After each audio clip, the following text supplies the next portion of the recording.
तो चलिए सीधे आज के इस विश्लेषण की शुरुआत करते हैं।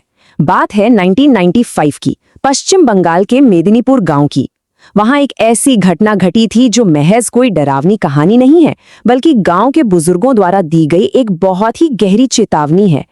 आज हम इसी कथा के जरिए बंगाल की जल आत्माओं से जुड़ी सांस्कृतिक मान्यताओं को डीकोड करेंगे और समझेंगे कि कैसे हमारे ग्रामीण इलाकों में सदियों पुरानी लोक कथाएं और अनदेखे वास्तु नियम आज भी हमारी जिंदगी से गहराई से जुड़े हुए हैं।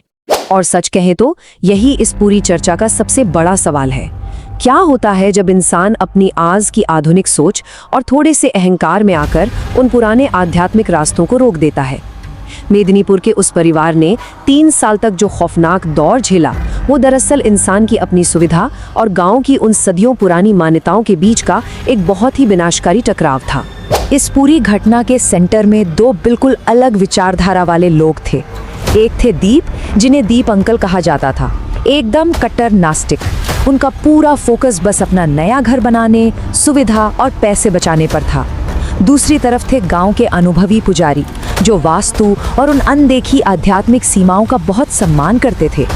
जब दीप ने धान के खेत के बीचों बीच घर बनाने का फैसला किया, तो पुजारी ने साफ चेतावनी दी थी कि घर को थोड़ा पूर्व की ओर खिसका लें, लेकिन पैसे बचाने के चक्कर में दीप ने उस चेतावनी को पूरी तरह से इग्नोर कर दिया।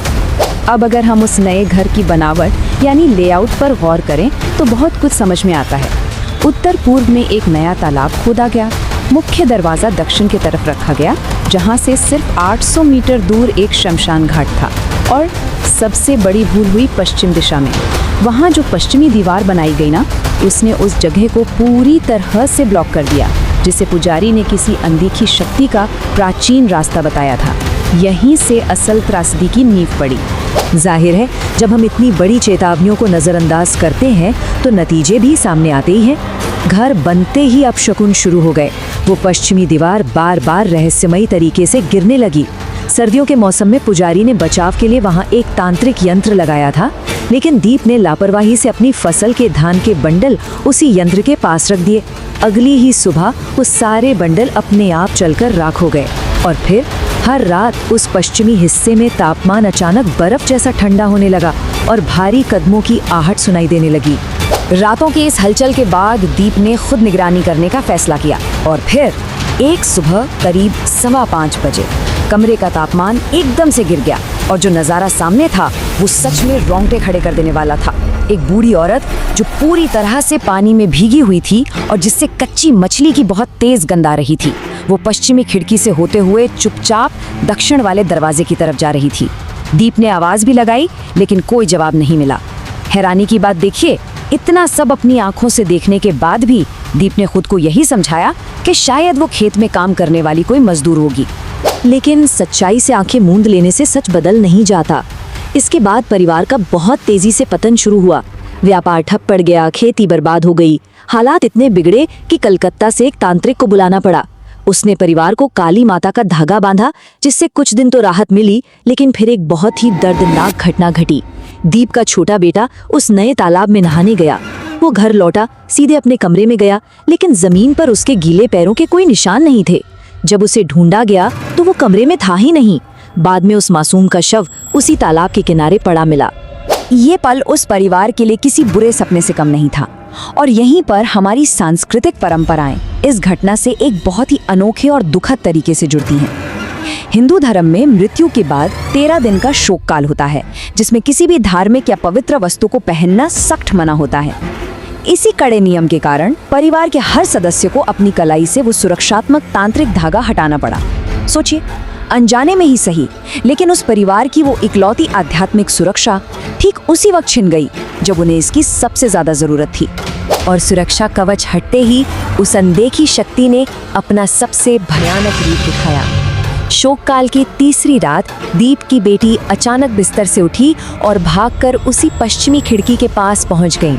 उसका शरीर पूरी तरह से उल्टा मुड़ गया था और वो बंगाली में बहुत ही खौफनाक आवाज में चीख रही थी, मैं उसे अपने साथ ले जाऊंगी। इतना ही नहीं, वो उसी उल्टी हालत में रेंगते हुए वहां गई जहां श्राद्ध अनुष्ठान के लिए तालाब से लाई गई कच्ची मछलियां रखी थी और उन्हें पागलों की तरह चबाने लगी। ये सब यहीं खत्म नहीं हुआ। त्रासदियों का तो जैसे कोई अंत ही नहीं था। अगले ही दिन वो बच्ची रहस्यमयी तरीके से घर से गायब हो गई और बाद में एक चरवाहे को वो 800 मीटर दूर उसी शमशान घाट में मिली। घर के अंदर माँ को अपने मृत बेटे की परछाई और उसके गीले पैरों के निशान दिखने लगे। कुछ दिनों बाद दीप का दूसरा बेटा भी गंभीर रूप से बीमार पड़ गया। उसे एक गलत मेडिकल इंजेक्शन लग गया और उसकी जान तब जाकर बची जब उसे कालीघाट मंदिर का पवित्र प्रसाद लगाया गया। ग्रामीण इलाकों में इन लगातार होने वाली घटनाओं को महज कोई मेडिकल इमरजेंसी या इत्तेफाक नहीं माना जाता, बल्कि इसे सीधे तौर पर प्राचीन जल आत्माओं के प्रकोप से जोड़कर देखा जाता है। जब कोई और रास्ता नहीं बचा, तब परिवार ने हार मानकर गांव की एक बेहद अनुभवी बुजुर्ग महिला से मदद मांगी, जिन्हें सब धूरी माता कहते थे। धूरी माता ऐसी अलौकिक शक्तियों के मामलों में बहुत माहिर मानी जाती थीं। जैसे ही वो परिवार उनके पास पहुंचा, धूरी माता ने दीप को देखा और एक बेहद भारी आवाज में कहा, तुम्हारी एक गलती के कारण तुम्हारा पूरा परिवार बर्बाद हो गया है। सोचिए, बिना कोई पूरी कहानी सुने ही उस बुजुर्ग महिला ने सटीक रूप से पहचान लिया था कि ये सब दीप के उसी एक अहंकारी फैसले का नतीजा है। और यहीं पर इस पूरी घटना का सबसे बड़ा रहस्य खुलता है। धूरी माता ने बताया कि वो जो शक्ति थी वो असल में एक जोखी थी, जिसे बंगाली लोक कथाओं में जलचर भी कहा जाता है। बंगाल की पौराणिक कथाओं में आलेया जैसे जो दलदली भूत होते हैं, उन्हीं की तरह जोखी भी तालाबों से गहराई से जुड़ी होती है। इसका एक बहुत ही कड़ा नियम होता है। ये हर दिन तालाब और शमशान घाट के बीच एक निश्चित पुराने रास्ते पर यात्रा करती है। दीप ने जो वो नया तालाब बनवाया, घर को उसी रास्ते पर खड़ा कर दिया और खासकर वो पश्चिमी दीवार जो बनाई, उस सब ने मिलकर उस जोखी के सदियों पुराने रास्ते को पूरी तरह से ब्लॉक कर दिया था और इसी बात ने उसे इतना क्रोधित कर दिया था। इस जलचर को शांत करना कोई आसान काम नहीं था।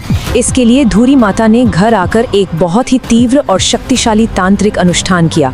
उन्होंने सबसे पहले दीप की बेटी के ऊपर से एक लाल कपड़ा फेरकर पीछे वाले तालाब में फेंक दिया और जैसे ही वो कपड़ा पानी में गया, तालाब का पानी उबलने लगा और एक बर्फीली हवा बहने लगी, जैसे पानी के अंदर से कोई बहुत जोर से चीख रहा हो। इसके बाद 4 काले मुर्गों की बलि दी गई। उनका खून मिट्टी के बर्तनों में इकट्ठा किया गया और 4 लोहे की कीलों को उस खून में डुबोकर घर के चारों कोनों में जमीन के अंदर गाड़ दिया गया।